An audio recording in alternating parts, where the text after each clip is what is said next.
Bismillahirrahmanirrahim. Assalamualaikum warahmatullahi wabarakatuh. Alhamdulillah wassalatu wassalamu ala Rasulillah wa ala alihi wa sahbihi wa mawalah, amma ba'du. Alhamdulillah sahabat Holofis yang dirahmati Allah SWT. Kemarin kita sudah belajar tentang bagaimana cara membaca isti'adzah, basmalah dan juga awal surah. Insyaallah hari ini kita akan membaca atau kita berlatih cara mengeluarkan huruf dari tempat-tempat yang ada dalam diri kita. Insyaallah dalam pembahasan makharijul huruf. Pada episode yang awal sudah dijelaskan sesuai dengan perkataan Imam Jazari rahimahullahu ta'ala, yaitu seseorang yang ingin membaca Al-Quran maka dia harus mengetahui terlebih dahulu, maka dia harus belajar terlebih dahulu apa itu makharijul huruf, tempat-tempat keluarnya huruf. Dan pada pembahasan kali ini ada 5 tempat makharijul huruf yang harus kita ketahui dan harus kita sempurnakan. Yang pertama adalah ketika rongga mulut dan rongga tenggorokan terbuka. Biasa kita sebut dengan makhraj al-jauf. Makhraj al-jauf adalah huruf-huruf yang terdapat di dalamnya adalah huruf-huruf mad, yaitu ada alif, ada huruf ya, dan juga ada huruf wawu. Saat kita membaca Al-Quran, maka huruf-huruf ini harus diucapkan dengan sempurna, dengan cara rongga tenggorokan dan rongga mulut kita harus terbuka, tidak terhalang oleh lidah ataupun oleh gusi, bibir, gigi yang menghalangi keluarnya suara yang kita keluarkan dari dalam. Contoh kita mengucapkan tidak dibaca tapi a'udhu. Jadi antara gigi atas dan gigi bawah dia harus terpisah. Juga sama demikian. Harus dibuka rahangnya, ditarik ke bawah. Bismillah. Bagian rahang harus ditarik ke bawah. Kemudian dhammah wawu sukun a'udzu. Bibir dimajukan sampai membentuk bulatan seperti huruf O. A'udzu.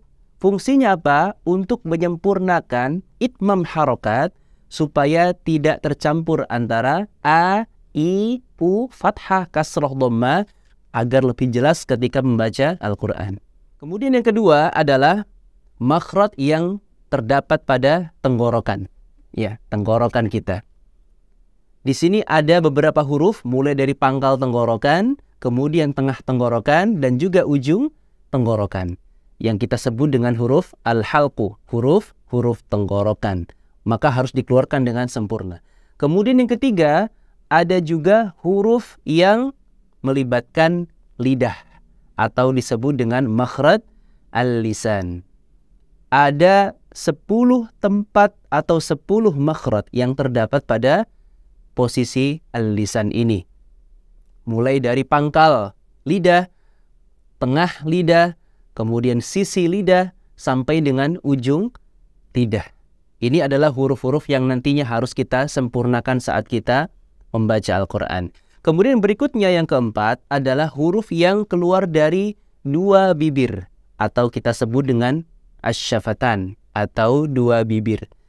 Ada 4 huruf yang keluar dari huruf bibir.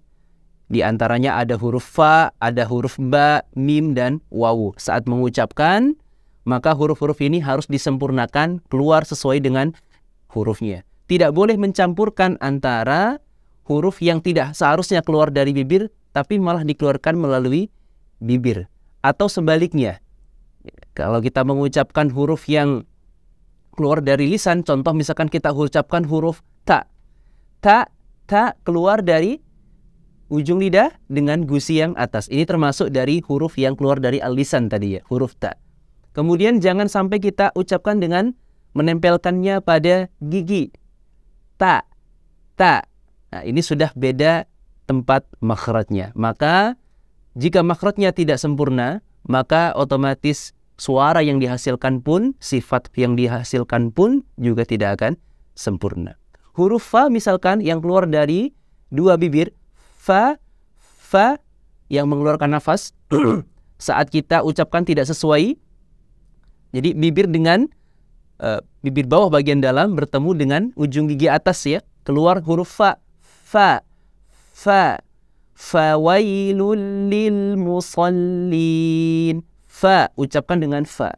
Tapi kalau kita tempelkan dua bibirnya, bibir atas, bibir bawah, pawailul jadi huruf lain. Maka tidak sempurna pun maknanya, hurufnya pun tidak sempurna. Kemudian yang terakhir adalah rongga hidung.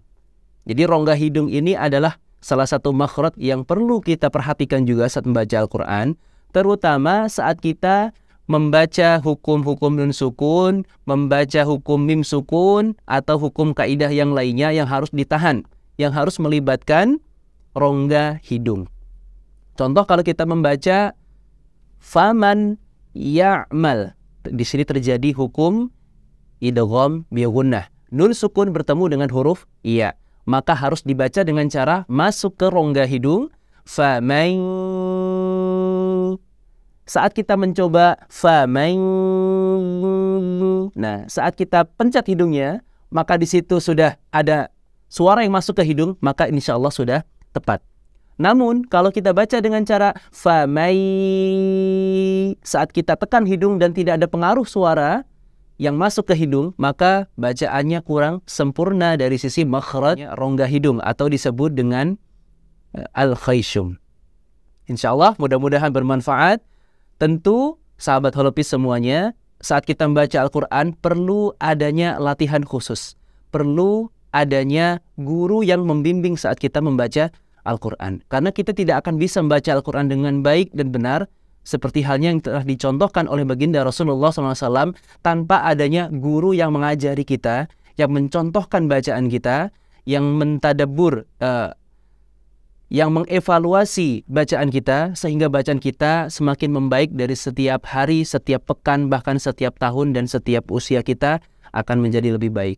Jika sahabat holopis ingin belajar membaca Al-Quran dengan baik dan benar, dan juga fasih dalam membaca, bagus dalam bacaan, sahabat holopis bisa langsung datang ke lembaga bimbingan Al-Quran Al-Utsmani sesuai dengan alamat yang nanti kita cantumkan. Insya Allah di sana akan mendapatkan bimbingan intensif, akan mendapatkan pembelajaran Al-Quran khusus dalam ilmu tajwid, dan nantinya akan disempurnakan dari setiap jenjang, mulai dari mustawa 1 sampai dengan mustawa 5, dan sampai ke tahap menghafalkan Al-Quran. Tujuan kita membaca Al-Quran, mempelajari tajwidnya, adalah muaranya untuk menghafalkan Al-Quran, menjadi bagian dari keluarganya Allah Subhanahu wa Ta'ala. Wallahu a'lam bishawab. Mudah-mudahan bermanfaat untuk kita semuanya. Wa akhiran, wassalamualaikum warahmatullahi wabarakatuh.